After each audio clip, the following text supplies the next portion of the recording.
Yo, what up? How's it going? And welcome back for another video. In today's video, we'll be doing a patch note rundown for patch 12.14. In this rundown, it seems like a really big patch, and it might be a big patch, but a lot of things are going to stay meta that was meta. You know, scale scoring probably is going to stay meta, but there's a big change to Astral, to a lot of the units. So Astral might be gone, hopefully. You know, God bless. I'm in the camp of definitely I hate Astral, but a lot of changes to AD scaling, and there might be a lot of new builds that come out in this patch. I think a lot of things will still be meta that was meta last patch, but maybe a lot of new stuff. As always, we'll be using Mortdog's video to make this, as he posts these 2 days before the official patch notes go live. So what I do in these videos, I try to give the player perspective. If you'd like to see the dev's perspective, then please just go watch Mortdog's video on his channel. Fantastic rundown he does as well. But with that out of the way, let's get into it. Okay, first things first, as always, we have the system changes. Now, quickly, I do want to say I will not be talking about double up or hyper roll. I don't care about those game modes. If you do, then you can please read these yourself. Anyways, all right. So item distribution, Krugs at 2.7 is now guaranteed to always have at least one item. God bless. You've probably heard loads of challenger streamers, if you watch them, always complain about not being able to play stage 3. Now, this is really important in high elo. You know, playing each of the stages in a certain way is very important. You know, you can't really be weak every stage. When if you're in lower elos, sometimes you can do that. You can just be weak on stage 2 and stage 3. But when you get into higher elos, if you have a weak stage 2 and then you don't get dropped items on Krugs, your game is pretty doomed. So this is a very positive change right here, or it can feel very doomed. Armory timers, armories, tomes of traits, Ornn items, and radiant items now have their own timer displayed, so you know how long until the game will choose it for you. You can see on the right over here, they have a little image. Yeah, this is just to fix the issue where you don't know how much time you have, and then randomly it'll select an Ornn item for you. That can be very, very, very annoying. Here's a double up change. Again, I don't read the double up changes. You can read those yourself. All right, traits large. Cavalier is getting a buff. It's getting a nerf at 2. It's because most people only play 2, like if you're playing Guild Xayah, that sort of thing. But it is interesting that they're buffing the rest of the Cavaliers. They say it was underperforming in the data. Man, I don't know. That might just be a situation where it's underperforming in the data because, like, if you're playing a build like Guild Xayah, maybe you didn't hit your Kiana or something that you needed to hit on level 8, and now you're playing 3 Cavalier. Which would be weak, right? Would be a weaker version of the board. So I'm not sure if this is weak, because I do play a lot of Cavaliers, but you know, they could be right. Cavaliers is very fun. So if Cavaliers aren't OP and they're just very strong in the meta, I'd be very happy because I think Cavaliers are very fun to play. So yeah, cool change there. Guild, so Talon is getting a big nerf on this patch. There's even more stuff. I mean, Talon gets like triple nerf this patch, which probably is warranted. He is the best off carry, and it's not even close. You can just randomly fit him into every single comp, mainly because of his guild bonus. But they are taking it down, so Talon is going to be a lot weaker on this patch, guys. Base AD from guild is going down to 5, and that'll change the scaling as well. If you're playing a build like Guild Xayah, where you're playing like 3, 4, 5 guild, depending on if you have an emblem, that is going to affect the scaling quite a bit. So that's actually a pretty hefty nerf. Warrior is getting changed, so this is probably a overall buff with just looking at it. So 33% chance of proccing to 50%. That is a pretty big change. So you will feel that warrior proc should feel very nice. I think this makes warrior feel nicer to play, even if it ends up being a nerf. I think it feels nicer to play, but I do think it's an overall buff, slight buff. So what they're aiming for here is a power neutral on the on 2 warrior. And so it kind of looks like that from 80 to 120, about power neutral. And then they're looking for a buff on 4 and 6, maybe like a 20 to 30% buff right there. So does this make you force warriors? Probably not, but it makes it definitely more tantalizing, especially if you're playing like Olaf or something and you get like a warrior emblem. Definitely makes it feel like, oh, I should probably reroll Olaf and Yone instead of play the standard scale score and composition. So be looking out to play 4 warrior comps whenever you have like a Yone high roll game, or you have a warrior emblem early game and you're playing Olaf Yone. Be looking out for that. I think that will be a viable play pattern on this next patch. Dragonmancer is getting a base AP buff, and what's important to know about Dragonmancer is Dragonmancer does scale with star level. Just read the trait next time you get in game if you're unsure about how that works. I don't know the exact percentages. Maybe it's like 20% per star level or 10% per star level. I can't exactly remember, but what you need to know is that it does scale up. So the more Demancers you play, the more they're upgraded, the higher this will scale. And Demancer has just been very bad on this patch, mainly because Swain got nerfed, and then just all the other things that came up in the meta did not benefit like a Swain style patch. But it was playable in the right circumstances.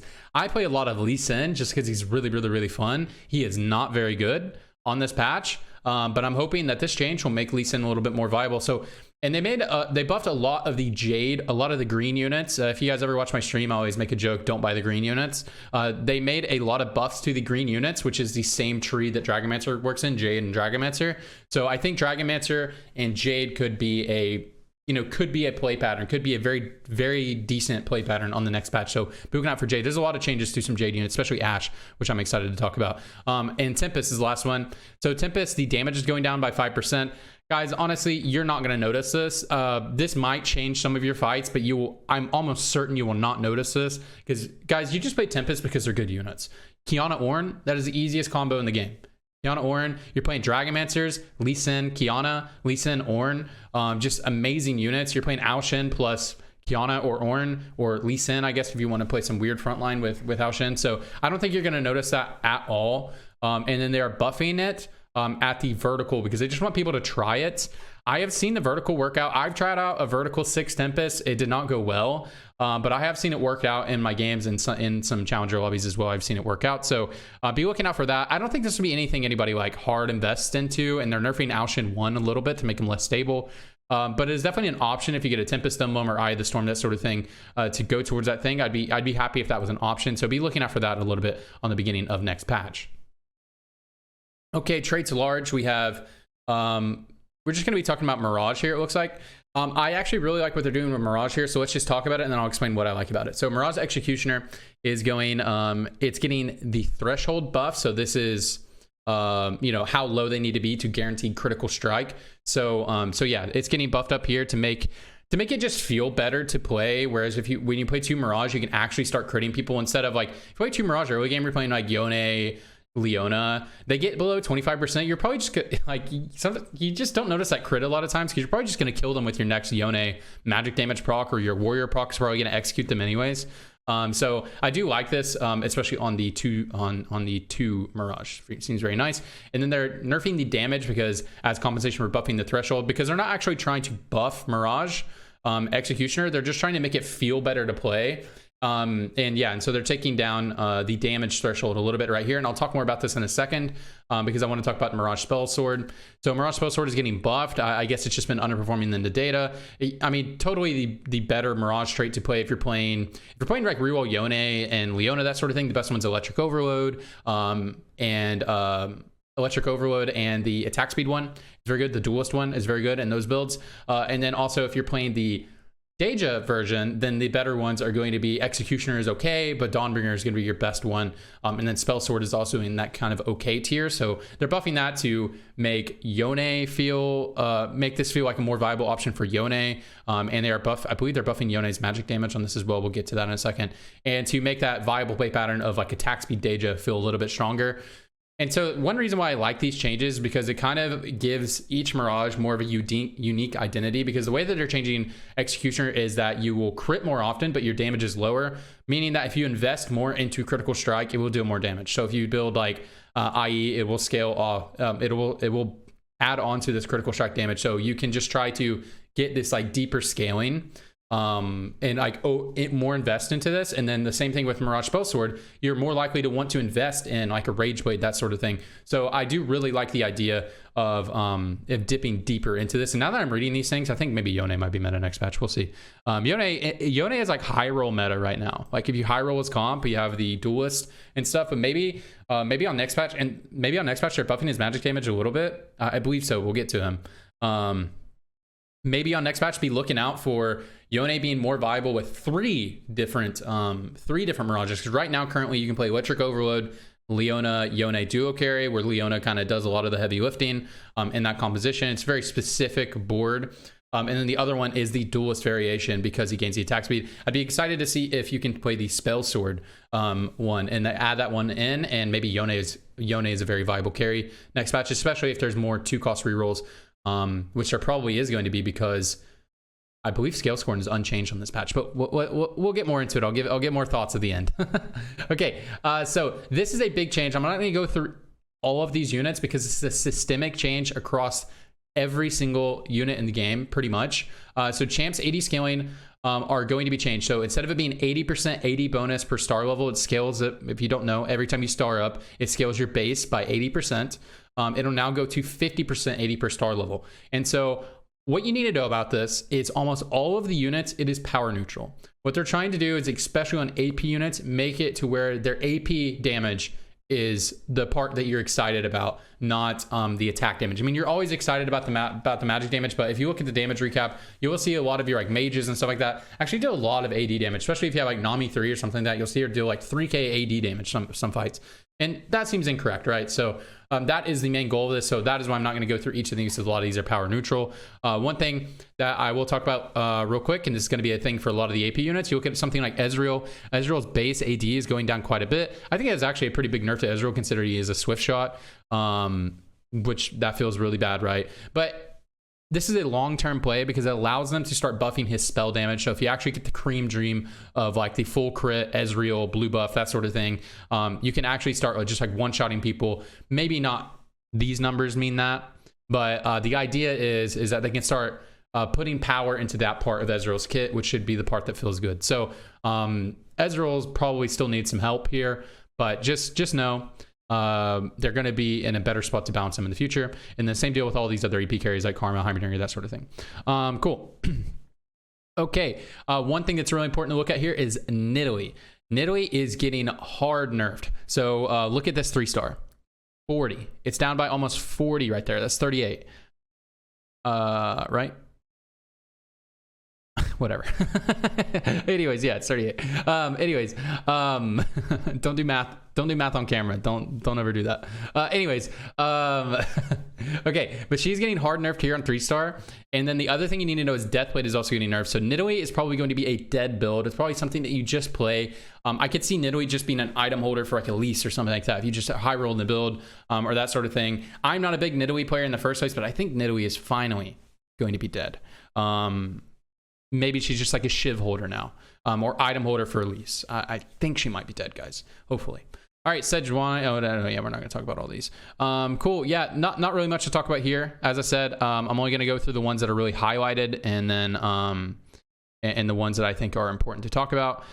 Okay, we have the champions 2 costs, and the one thing that's going to be very important here is look at Ashe, because Ashe actually gets like triple buffed on this patch, where she gets double buffed and 1 nerf, I think. Or maybe triple buff and 1 nerf, so it's like a +2. But it's kind of wild, the changes she gets on this patch. So Ashe, her base AD is going down, so yeah, they really want to dissuade what a lot of people are most certainly going to try to do before they made these changes right here, and before they made the changes to Deathblade, is just build her like, what was it, set 5 Ashe, where she was an AP unit, but you still built her AD because she had that attack speed steroid and then all that good stuff. So they definitely want to prevent that from happening and make her an AP unit. So they're buffing her AP spell damage quite a bit, and they're also making some other buffs to her. I believe they're lowering her mana. So be looking out for an Ashe build. I'm going to be theory crafting some of that stuff at the very beginning of the patch. So if I find anything juicy, or if I find out anybody else found any stuff, I will post it on the community channel, or I'll make a guide because I am very excited to try an Ashe version style build, kind of like Ashe's unit. I think she's cool. Cool. So be looking out for Ashe. Jinx is noticeably getting a buff, which is surprising because right now Jinx is actually in a viable reroll comp right now, where you reroll for a 3-star, the Tristana Guardian reroll comp. Jinx is not the star of that show, but they are buffing her quite a bit. She gets a mana refund on her spellcast, which is going up to 25, and then the base damage is going up on 3-star by 50, and it is power neutral on 2-star. So interesting change. I don't think this makes you want to itemize Jinx or anything like that, but maybe it does. But it definitely will feel a lot better if you're playing reroll Tristana and you have leftover items put on Jinx. It'll feel a lot better to put them there. Actually can make it more of a difficult decision on whether you itemize a Corki 1 or a Jinx 3. So we'll see. Okay, the only other one that's really relevant on this slide is Yone. Yone is getting a change a little bit, and as I said before, he is getting a buff to his magic damage on 3-star. A very small buff. Very, very, very small buff. He's getting a buff to his AD on 1-star. This is just a compensation for his scaling, as well as he is actually a warrior. One thing that's important to note is that they did take down his 3-star AD, so that is going to hurt his scaling with warrior. So this is, you know what, the more I look at this, is probably a power neutral, because I think in warrior, he's actually a little weaker. So if you're playing for warrior comp and you want to reroll Yone, he's weaker. But if you want to play like reroll guardians with Yone, that sort of thing, like the 1-cost build, then he might be a little bit stronger, especially if you have the spell sword Mirage. So be looking out for that. Yone is an interesting unit. He's like kind of creeped into the meta, but he always feels like you can only play him when you're like high rolling his build. So maybe that'll change a little bit coming up. All right. Anivia is getting buffed here, and she's getting buffed in another spot as well. So that's why I said keep your eye on Dragonmancer and Jade units, the green units, the forbidden units that you cannot click. Keep an eye on them beginning of the next patch, because Anivia is getting buffed, Ashe is getting buffed, Dragonmancer is getting buffed, all that good stuff. So let's look at this. We got a 25 damage buff onto on a 2-star, and then 50 right here. Obviously this is to compensate for the AD, but if you actually get to 3-star, 50 is quite a bit, especially if you want to build some especially because this is an AoE ability, right? So that's why this is actually a pretty big buff. Cool. The big thing over here is Varus. God bless. Varus might be gone forever, hopefully.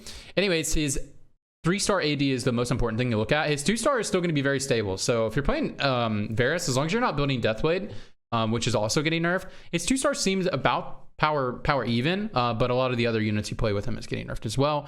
But the 3-star is the big gutting the 3-star right there, and they're also nerfing Varus in another way, and Deathblade. So I hope this build is dead. It's looking like you can play this build if you're high rolling the build. It's looking like finally there won't be 3 people in the lobby forcing Astrals every single game. And finally, you can actually play this build if you're high rolling it. I hope is the play here is if you're high rolling Astrals, you can play it. But it's not going to be something that 3 people in the lobby will contest you no matter what for. Cool. That's what I hope for this patch. Okay, Volibear, his AD is actually going up on 1-star. And this is just a compensation because his scaling is going to be bad at 3-star. You don't really care about AD damage on Volibear anyways. I mean, he does attack fast, but that's not going to matter all that much. 5 damage here on 2-star, and then 10 damage, which is actually going to be 40 damage because it does hit 4 different units. They write this as a buff, but I think this might be especially if you're building like attack speed Volibear, this might be a slight nerf actually. No, his power curve is better. You know what? This is a buff. His power curve is better. His 2-star is a lot stronger. Look, 5, which is actually 15 extra damage, and then this is neutral, and then are also buffing Dragonmancer. So I actually think Volibear is a lot better next patch actually.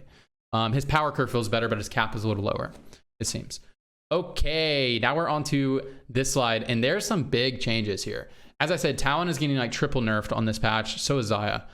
So Talon got his guild bonus nerfed, and then they're also nerfing his AD along with everyone else. So this doesn't really count because everyone's getting their AD nerfed, right? And then Spell Knives AD ratio is going up to 20. Oh, it's going up on 2-star. It's okay. So your AD ratio is going up on 2-star, but that's because you were losing AD here. So that is power neutral, most likely.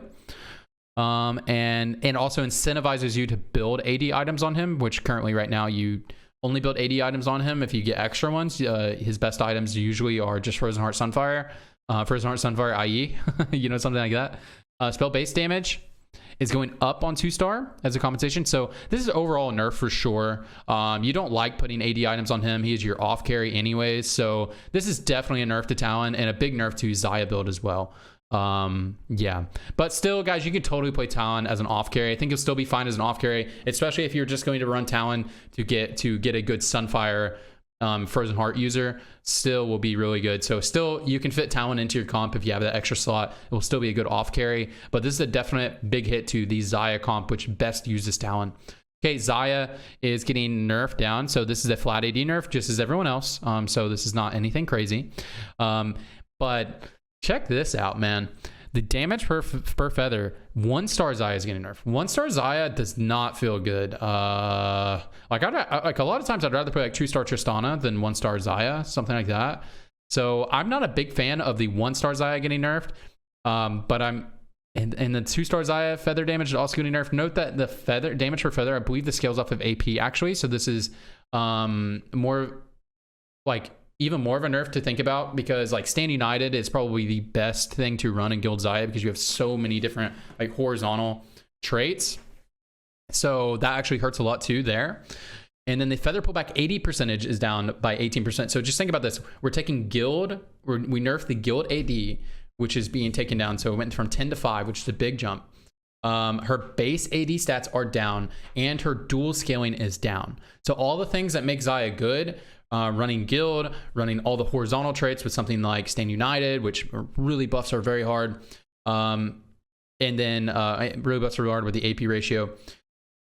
All those things are getting nerfed, and so I am probably just going to take Xayah out of my rotation. They talked about Xayah performing like way better than Corki in the data. The thing about Xayah is Xayah you only play when you have like a high roll early game usually. You never like pivot into Xayah. I mean, you can, but it's really hard to do. And the reason why I say this is because Xayah's build is extremely expensive. It's not because like it's hard to make her build. I mean, her build is probably one of the harder builds in the game, but it is pretty like once you know how to do it, it's pretty simple. But it's really expensive. Almost all of her units are 4 or 5 cost. Just think about it. It's Ornn, Hecarim. You're gonna play Ornn, Hecarim, Xayah every single game. You're gonna play Talon most games. And then your other supporting units are Shin, one of the most contested units in the game. Kiana, another one of the most contested units in the game. And then your legendaries that you tech in. Oh, and then Twitch, but you can hit Twitch. And then the legendaries that you tech in, Bard, Yasuo, that sort of thing. So her build is extremely expensive. So it performs really well in the data because you only achieve that build usually whenever you have a very strong early game. You know what I mean? Whereas something like Corki is a little bit easier to pivot into, that sort of thing. Like because his build's a little bit cheaper, but and less contested. It's both things. It's like a little cheaper and less contested. I mean, you could argue the cheapness, but the units are less contested for sure. Anyway, so I'm probably taking Xayah out of my rotation unless I'm turbo high rolling the build. I already only play her if I'm high rolling. I know a lot of other players only play her if you're high rolling. So man, guys, keep a close eye on Xayah. I am going to let other people find the Xayah build. I mean, you might just be playing Rage Wing now. But that build is still just hard to achieve. But again, Shyvana is getting buffed on this patch. So maybe I'm wrong about this change, but this is looking like Xayah is a little bit dead in my eyes. But anyways, all right. The other one is Shoyu is getting buffed. So his base AD is actually going up on 1 star, even on 2 star. And then who cares about 3 star? You're not hitting him. And then we have a 15% buff onto 2 star, which is going to be very nice. So they're rolling back some of that. I think Shoyu will actually be very good next patch because of all the buffs they're making to Jade, which will help his vertical into getting to Shoyu, because currently right now that line is not very good. Playing Jade, playing Guardian suck, and they're making a lot of changes to those. So that'll be a very good change to get to Shoyu, as well as they're buffing Anivia. So the duo carry Shoyu Anivia will be very strong. And if Scale Scorn is very strong next patch, which it probably will be, I don't think there's any changes to Scale Scorn. If Scale Scorn is still strong next patch, Shoyu is very good into that comp because that comp is all melee. So yeah, very good there. And then Siphon, Siphon's getting a different change later. I don't think it's very relevant to look at this. Siphon's getting kind of a power neutral change to scale with her AD scaling. That's getting nerfed right there. We'll talk more about Siphon when we get to Siphon's actual slide. Okay, and then nothing really important here. Nothing really important here. This is just the 5 and 10 cost AD scaling. Really nothing important. Okay, champions large, 1, 2, 3, 4, and 4 cost. Ashe, here we are to talk about Ashe. So again, they're taking down our attack speed a little bit. This is to really de-incentivize building like Runan's Rageblade, Deathblade, like, you know, like set 5 Ashe. They really don't want you to do that. But they're buffing her mana as compensation for that. So her mana is getting buffed, her base damage is getting buffed, and Jade overall is getting buffed. Jade and Guardian, all that, the whole tree, Dragonmancer, the whole thing is overall getting buffed. So Ashe might creep into the meta. Maybe. We'll have to see how well like a reroll build will go. I'll say maybe. They're trying to open up the options to be able to play like Ashe, Anivia reroll. I could see a world where you reroll like Ashe. I could definitely see a world where you reroll Ashe, Twitch, and then you reroll Guardian. So you reroll Braum and Taric, and then so Gnar, Ashe, Twitch are your rerolls. Braum is another reroll. Taric you probably won't hit. So that's your 5, and then your 6 can just be whatever you want it to be, right? Just depending on your augments. It could be Anivia. And then you go into a Jade vertical, right? And then you get a Nico, and you get a Jade Heart, then you can go into a Jade vertical, or you hit a Shoyu, that sort of thing. So I think there's a lot of options here. Keep an eye on people figuring out some reroll 2-cost Ashe builds. Keep an eye on China. China really likes these 2-cost reroll builds. And then one thing I really want to talk about this as well is maybe this build won't be strong on its own, But if other 2-cost reroll builds are very strong, then that opens up the door for other 2-cost builds because it just changes the tempo of the lobby. And just think about it right now. Scalescorn is very meta. Tristana reroll is solid meta. It's not like really deep in the meta like how something like Scalescorn is, but it's definitely meta. And they're nerfing a lot of the 4-cost builds. So I really think we might be going into a 2-cost reroll meta where we are playing around Scalescorn, we're playing around Jades, and we're playing around Scalescorn, Jades, and the other one, Trainers. Trainer and Cannoneers. So really be looking out for that. But also on the flip side of things is something like a Shoyu and Siphon. Those are pretty good into melee carries, and Siphon is also going to be a buff here. So I could also see us having a weird meta where we have a Dragons. Dragons are meta because they're good against the 2-cost reroll builds, and then also having some 2-cost reroll builds. I could be completely off base, but this is how I'm interpreting the changes so far. All right, cool. And then Anivia is getting buffed as well. So yeah, like I said, this whole line is getting buffed really hard. The devs love doing this shit. They love triple buffing whatever is not good and then over nerfing everything else. That's what I'm seeing in this patch so far. Now the more I'm reading it, but anyways. All right, Nami is getting changed. By the way, I see a lot of good changes so far though. But yeah, they're doing the flip flop in the meta again. But we'll see. Maybe that's good. But we'll see. All right, Nami is getting her power taken from her healing into her spell damage. God bless. The amount that Nami heals is so annoying, especially like for player damage calculation in the early game. Like when you're on stage 3 and you're like really trying to kill this guy, you're really trying to kill this Silas, and he just keeps getting these fat Nami heals. It's so annoying. So I'm very down for them taking the power out of healing and more into damage. Very cool. And then right here, they're basically just reverting the mana buff. I don't know why they buffed Zoe. I mean, I've just been saying it this whole last patch. Like, why buff Zoe? Zoe was only bad the patch before because mages were not being played. But now that mages are viable, why do we buff Zoe? Anyway, so cool. They're reverting this buff essentially, and then they're just nerfing Daisy. I know the strongest one is the Kale ultimate, not Daisy, but Daisy is very good. And I think the Kale ultimate is supposed to be like really insane. So keep playing Zoe, guys. If you're playing mages, Zoe's still going to be very, very, very, very, very strong. So keep playing Zoe. All right, changes to the dragons. Finally, might have the other 10-cost dragons feel kind of good. Ao Shin is getting his 1-star. Well, he's getting his HP buffed, so that is nice to make sure that your ult actually gets off. The mana reduction is getting cut in half, so that's pretty big nerf right there. Ao Shin is very strong. And then they're taking down the spell damage at 1-star, which is very relevant because 1-star Ao Shin is actually extremely stable on stage 5. Very stable. And maybe that shouldn't be that way. So they're trying to take that out of that so that if you actually want to win with Ao Shin, you need to invest in them. I think this probably makes Ao Shin build like semi-stable on stage 5 in most scenarios, instead of right now whenever you hit Ao Shin, he feels extremely stable on stage 5. So I think Ao Shin will still be meta next patch if you hit the build. It's still gonna be hard to hit, hard to achieve, especially if we have a 2-cost reroll meta, which we might have. But definitely if you're high rolling the build and you're hitting the Ao Shin and you're playing that mage line into Ao Shin or something like that, should still feel pretty good. Cool. Shyvana, and basically you're at 2-star. He feels about the same, except for the mana reduction is down. Okay, Shyvana is getting a big change here. So HP is going down. This is something to do with Shapeshifter, because Shapeshifter is kind of overperforming, especially if you're running that Nidalee into Elise into vertical Shapeshifter. So they're taking it down, I think, because of that. But they're putting power into armor and MR right there, which is nice. And then they're changing the spell to be flat damage now. So the flat damage is really high. Imagine you have a 2-star Shyvana, 1800. Imagine you build a JG and it crits. That is a lot of damage. And so the reason why they're making this change is because if Shyvana lands on a backliner, sometimes she doesn't kill them because it does the flat HP. And if they have a lot of Omnivamp, sometimes she just literally can't kill a squishy unit. So that's why they're changing it to this, and to make the Cream Dream feel nice of Shyvana landing on your backline and destroying them. And then Shyvana is now immune to CC during her dive bomb.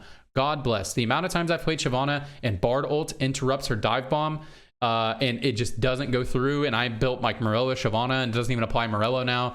That will never happen again, so that's very cool.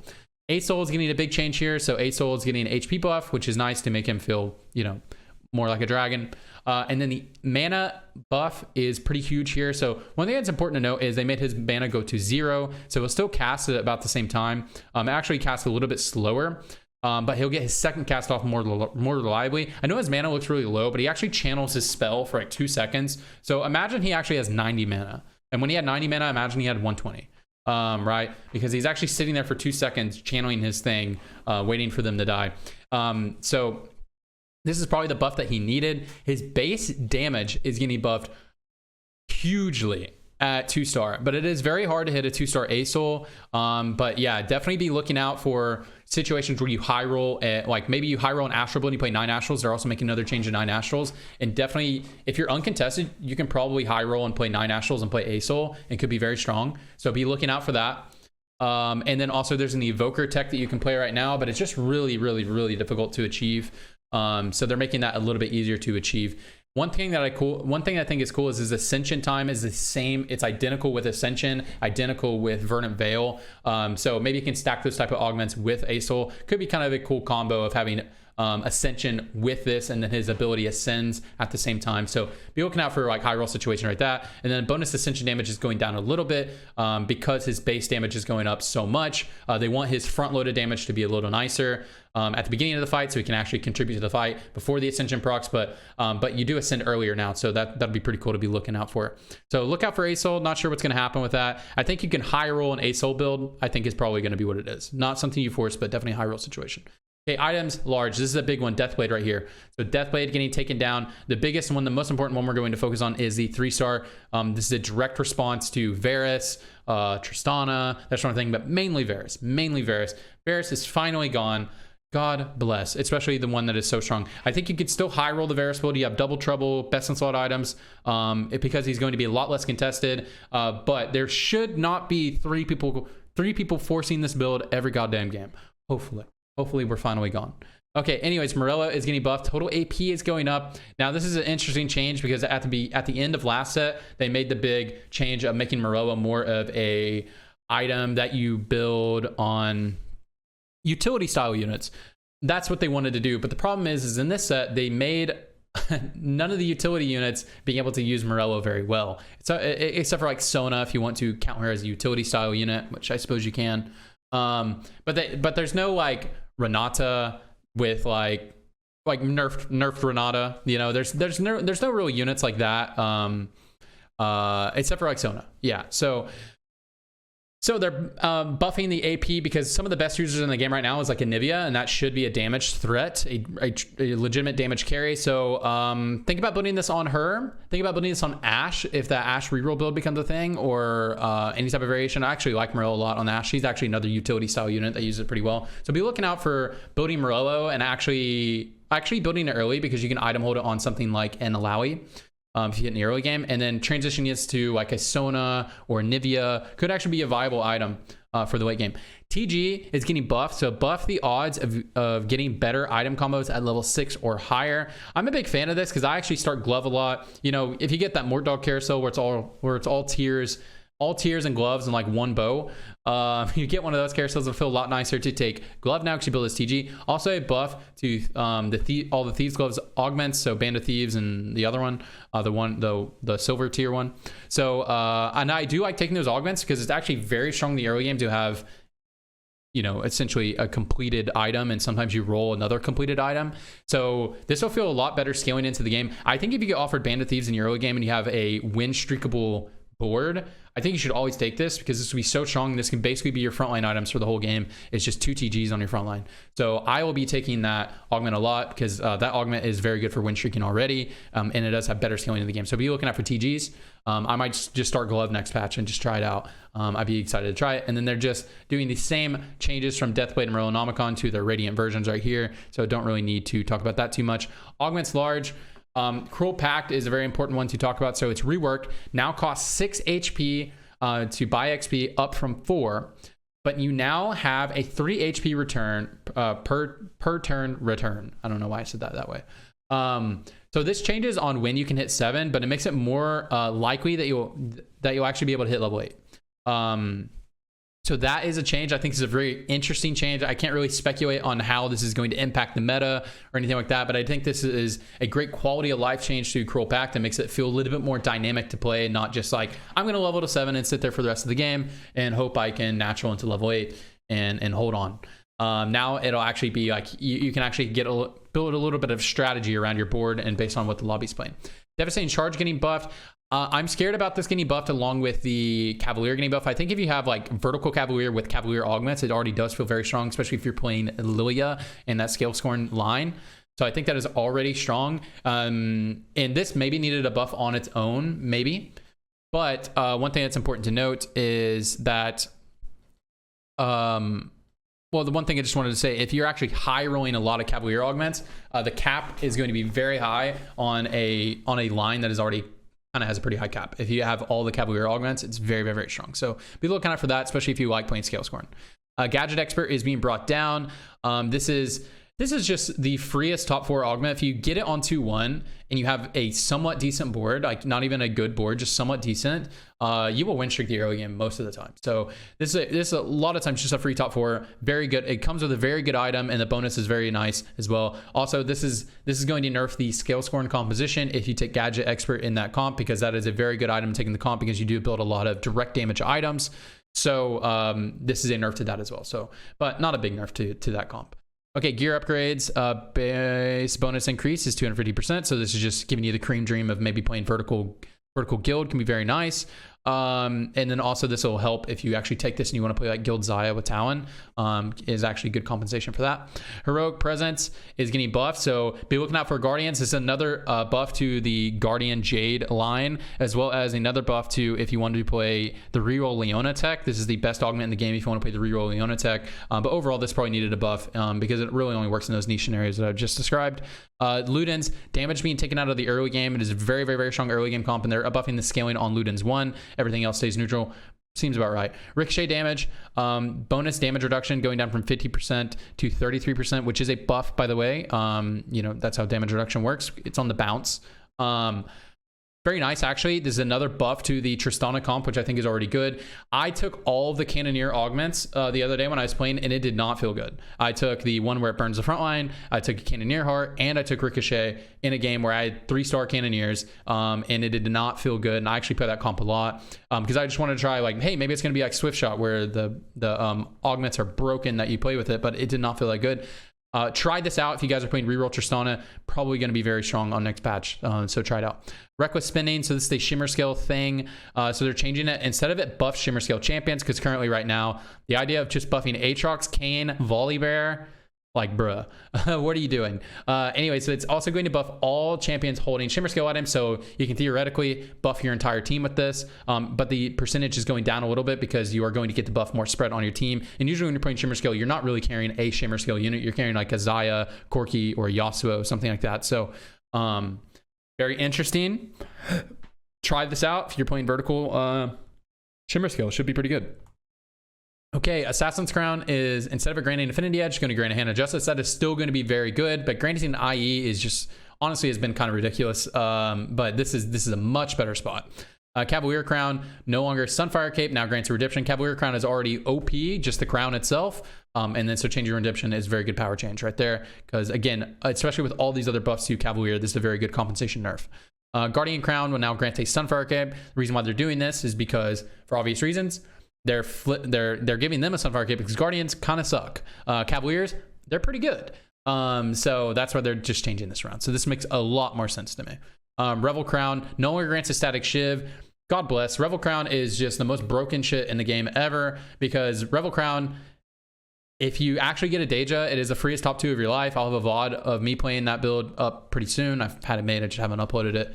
And then so if you take Revel Crown right now, you get the bet, like if you take it on 2-1, it's really easy to achieve 3 Revel, right? Because you can just play Jinx and Tahm Kench, and then you have the Revel Crown. Very easy to achieve that build, and that is also a very strong early game build to play Revel, Cannoneer, Bruisers. That's actually a very good line, right? And then also you get the best early game item in the game. So you have one of the highest caps in the game with hitting Deja, and then you have the best early game item in the game, which is Static Shiv. For the most part, you know. So very, very, very good change right here. Will actually make you think about taking whether you take it or not on 2-1, because right now it's basically an insta-cop if you get this on 2-1.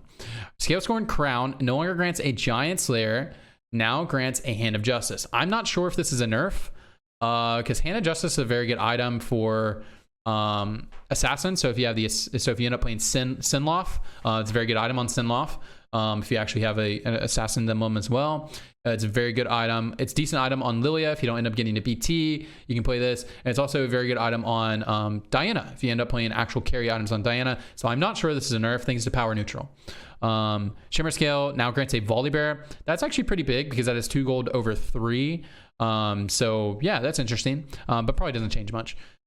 Tempest Crown now grants a Static Shiv instead of a Hand of Justice. That is very good because Tempest Crown is difficult to take, but very easy to splash. So I will probably be taking Tempest Crown a lot more often. I think you guys should too, because gaining a Static Shiv on 2-1 and Tempest Crown is just so easy to play around the whole game. I will be taking this more often now. Very cool. Also, I like the idea of Tempest is all lightning and Static Shiv is like lightning. So I like the thematic here lining up is very cool.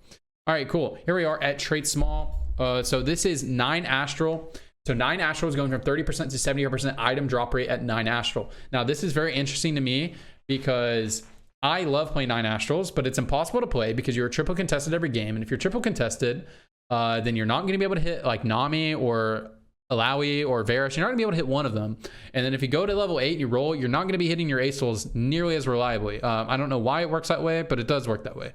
So you can't actually fit the 9 Astral. There's so many games I've had a perfect high roll opener play 9 Astral, and I just get contested by Varus players. So I think if you're uncontested, you get a high roll Astral opener, you can definitely play 9 Astral next patch because that ASTRAL buff was massive. Let me tell you, if you actually get 9 Astral, because a lot of people don't end up playing 9 Astral a lot. I've actually played a lot of 9 Astral. If you play 9 Astral, Varus does a lot of magic damage. So you don't like his AD fall off is, you know, Varus gets you through the mid game.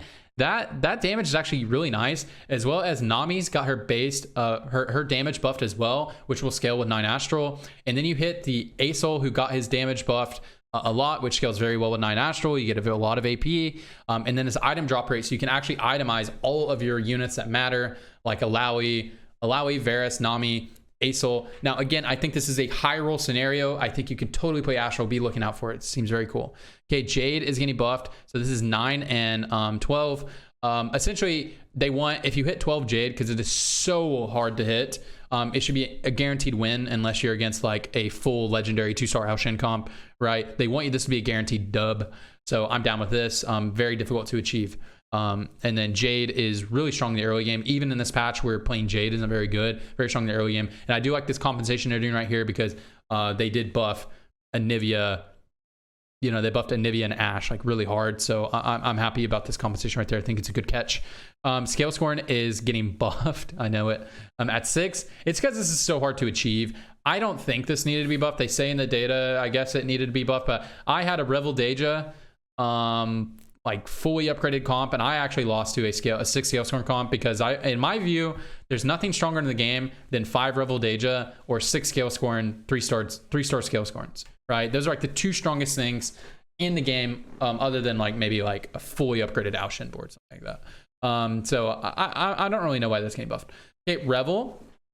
So this is another change. I guess we can talk about Guardian real quick. Guardian, 4 Guardians getting buffed. Very cool. 4 Guardians, very hard to play. Guardian Emblems, very hard to play around. So I'm down with this getting buffed for sure. This is not another buff to that reroll Yone build that I keep talking about. I've been playing it the whole set, and it's only good in those high roll scenarios. So it's not very good build, but if you get, you know, if you get Electric Overload, baby, you get Electric Overload, you get, you know, you get Electrocharge, or like, you know, you get Early Sunfire Cape, you know, you get a Guardian Emblem, you know, you get those sort of things. You get Heroic Presence. I'm starting to think this build will probably be pretty good next patch, but only in the high roll scenario. So, you know, maybe I'll make a guide on it if it ends up being viable in this patch, because I actually know how to play that build very well.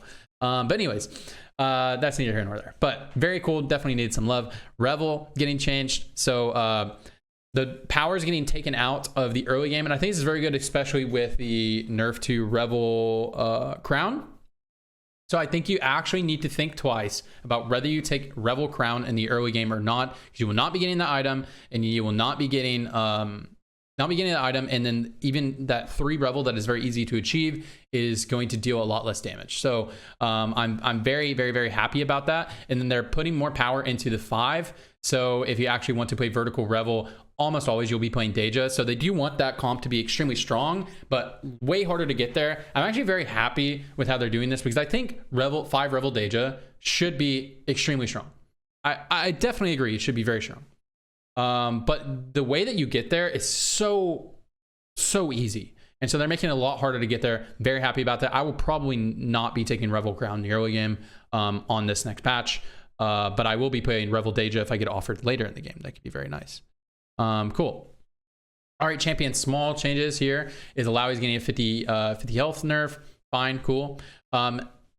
Idis is getting buffed. Very cool, actually. Idis does not feel nearly as good on this patch, but should feel better. So this is going to help out in Cannoneer compositions, like Corki, that sort of thing. So I think Corki will be pretty good next patch as well. He's already pretty meta this patch, so I think he'll be pretty good next patch as well. Cool. So right there, cool. Pyke is just getting a little bit more love. Pyke is a weird champion because sometimes he just pops, you know, sometimes he's just so good, but a lot of times he is like the hardest to splash legendary because you really need to be able to itemize him. You need to be able to fit a Talon or something in your comp, which is not hard to fit in your comp, but it's like the worst legendary unit without items currently. So they're just trying to give him a little bit of love to make his variance feel a little bit better because right now he feels like real shit or pretty good. And they're trying to lower his variance a little bit. So I like that. Silas getting nerfed. God bless. And then also, so he's getting nerfed right here. Right now, if you guys haven't played a lot or seen a lot of challengers, he's the most tankiest. He's the tankiest unit in the goddamn game. You'd like sometimes it feels like Silas 1 with items is more tanky. If you're playing mages, is more tanky than like Alawi 3 with items. Sometimes like sometimes I can't even kill this unit. I'll have like a fully upgraded Xayah or some shit. So I'm so glad this is getting nerfed. Very, very cool. So it would be a little bit less reliable. He'll cast a little bit later into the fight. So that is going to be less likely to mana reave your big cast. And then he'll be less likely to cast twice, which is very nice. And then something notable along with this nerf is that nerf to Nami's heal. Because Nami will just keep a 1 HP Silas alive for so goddamn long, then it gets a spell cast. So Silas should feel a lot less tanky on next patch. Because currently right now, if you get a 2-star Silas with 3 items, might as well be a legendary unit. So very good change here. Siphon, big change to Siphon. Very important to read this. So Siphon's bite after charging can no longer be dodged. So no longer will Shin just this 1-star 2-cost unit will no longer full counter your your 24 cost dragon. You know what I mean? So no longer dodge. So that makes RFC not a very good item on Siphon anymore. So that's something to think about, I guess. Tooltip now correctly states that Siphon charges towards the farthest enemy within 2.5 hexes. Used to say 2 hexes. Okay. I definitely noticed this. I felt like it charged a little bit too far. So very cool. Siphon should be pretty good next patch. Siphon's already good this patch. The Siphon Elise build, that sort of thing, should still be good this patch. So Augment changes. AFK, you can no longer move items while AFK is active. Very cool. Electrocharge, some of the damage is being taken out early and being added into the late game. Very good change. Very good catch. Because right now, yeah, Electrocharge is very strong early, but it's dead Augment late game. Unless you have a specific composition built for it, like a very tanky Cavalier or Guardian composition. Yeah. Very good change. Featherweights getting buffed. Oh my god, another buff to 2-cost rerolls. Be looking out for reroll meta, guys. Jeweled Lotus is getting buffed. Very good. Very difficult augment to play around unless you're playing mages, so down with that. Recombobulator dragons can now only transform into other dragons, and non-dragons can only transform into non-dragons. Tooltip has been updated to reflect this. God bless. Very good change. Mordog talked about, he gave an anecdote in his rundown where he was talking about how he had made a Volibear 3 into a Deja 3 in a game, and it was wild. I was in that game, and I rotated into Mordog on 4-2. I was in that fucking game where he hit that Deja 3, and I was like, bro, what the fuck? Anyways, trade sector getting some extra gold, probably needed. Items, Anima Visage, no longer unique, so you could actually stack Anima Visage if you get like both of the Ornn augments, because you can't actually stack them from the single repeating the Living Forge one. You'd have to get it from both augments, I think. I don't even know if you could stack them. I don't even know if you can get to. They may be taken out of game. I don't know. You guys would know. Cool. So these are no longer unique, so technically you can stack them. Cool. Okay, we are all the way on bug fixes already. Wow, at the end of the patch rundown. All right. Bug fixes. Astral shop odds are now affected by Bard and high-end shopping. Oh, very cool. Oh, it wasn't before. Interesting. Varus no longer stops attacking when his tendrils spread out from his primary target. So yeah, so right now, currently, while he casts and while it's still spreading, he will not auto. So he will now auto, so that is a nice little buff to Varus, along with all the nerfs he is getting. Cool. Mana Zane, Radiant Blue buff. Now properly work with Rage Wings. Very cool. Summon units no longer become invincible when their player owner surrenders mid-combat. Oh, that's like a Daisy could do that. It's funny. Cannoneer Emblem no longer causes Swain to stop using his spell, and no longer sometimes replaces Elise, Siphon, and Show You spells with a Cannoneer shot. Very good change. Shin dodge VFX now plays at 1 star. You can now tell he's actually doing it. Yasuo's third slash, this is a big one, will now deal damage to units who are immune to crowd control. So currently right now, if you had Verdant Veil and you had a Yasuo, you loaded a Yasuo and you went into a Verdant Veil matchup, you will deal no damage to him on your big hit, which is hilarious. Anyways, fixed most, hopefully all, of Corki's spell fizzling. Essentially, they just said it's really tough to balance it, or really tough to fix this, so just please look out if it's still fizzling. Fix an issue, allowing 3 trade augments to be offered together, so very cool. Trainers no longer gain an extra snacks under specific circumstances. This is a very niche bug that you could abuse, so you can no longer do that anymore. Siphon will now cast his ability while under the effects of Edge of Night and Zonya's Paradox. Very cool. There's a lot of bugs with Zonya's and Edge, so hopefully they can get to all of them eventually. Mages will now retain the proper amount of mana with Axiom Art if they kill units during their first cast. I've noticed Axiom Art has been very buggy on mages. Fix the Radiant Spear of Sojin mana gain via effects. Cool. If Zoe's target dies during her first cast and her second mage cast is Daisy, she will now spawn Daisy at her own location instead of not spawning Daisy at all. Very cool. I've actually noticed this bug as well. Arena Lightning now properly updates when traveling between arenas. This is lighting, not lightning. This is a saturation bug. If you ever watch Soji, you'll see him complain about it all the time. I hardly ever notice it, but yeah, it does happen sometimes. Remove the mana icon in blue battery. Cool. Glamorous Gauntlet, Radiant Jewel Gauntlet now shows the AP yellow bonus AP in yellow text, just to make it more clear. And Blue Blessing now states that it grants 50 mana. Very cool, just to make it a little bit more clear. All right, so what do I think? Synopsis of this patch. It's actually, I think a lot of things that were meta last patch are still going to be meta. I think of the, let's just start from Legendary down. I think if you're high rolling into an Ao Shin build, like you're playing the mage line, or you're just playing some type of, maybe you run a Tempest line into it or something. I think if you were able to play Ao Shin, he's still going to be very strong if you hit him.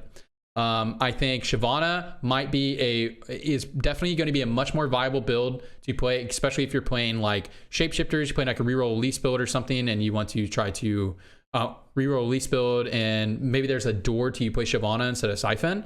I think you could look out for that for Shapeshifter. They definitely are looking out for that. That's why they nerfed her HP.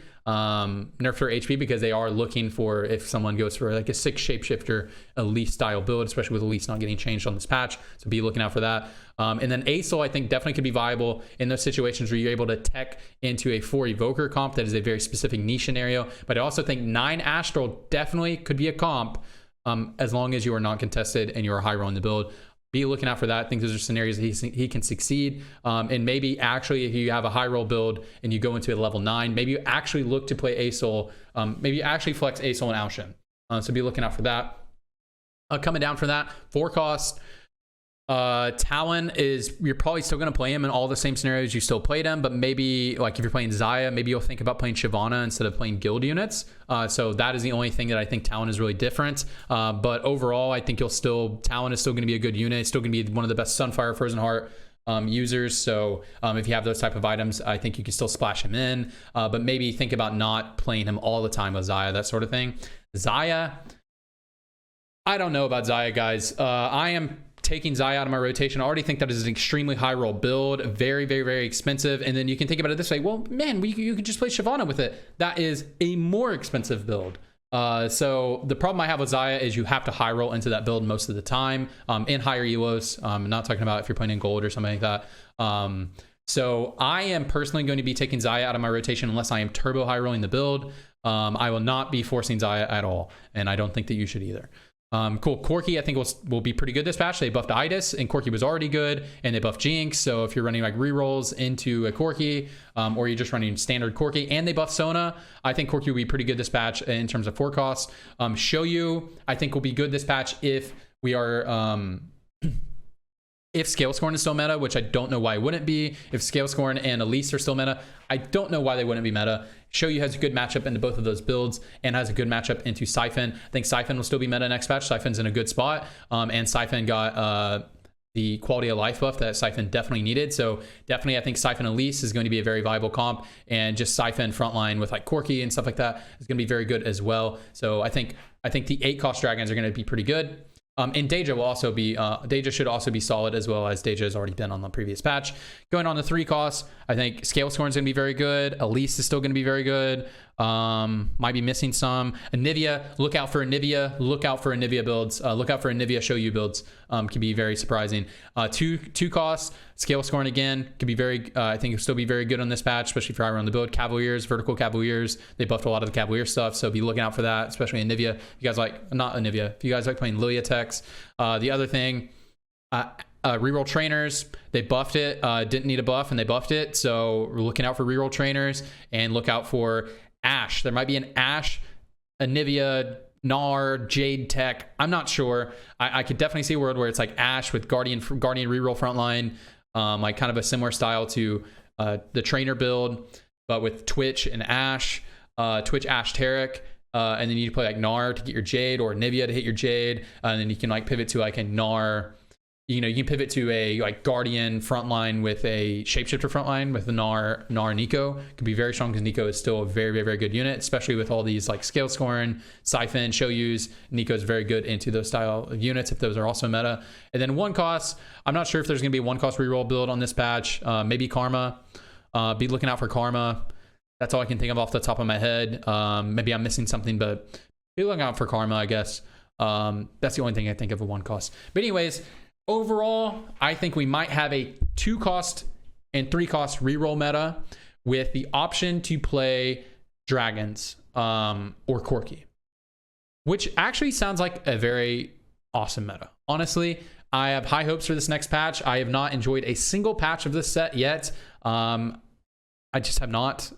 This set has not been it for me. I think the unit design is very cool. I think the balance has been very heavy-handed, and I think this one is also pretty heavy-handed, but maybe we'll land in a good spot where you can play a lot of reroll builds and a lot of 8 cost dragon builds along with Corki. I think might be where we're at. And then if you are high rolling, you can definitely play those legendary dragon comps. So I think we are moving into a more healthy meta, the most healthy meta that we have. Maybe I'm completely fucking wrong, but I think this next patch will be the best patch of this set so far, so be looking out for that. Anyways, that's it for the patch rundown. Very long video, about an hour long. Very cool.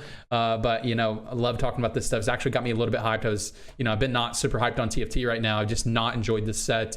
But this patch is getting me a little bit hyped, but I say this every patch, so we'll see.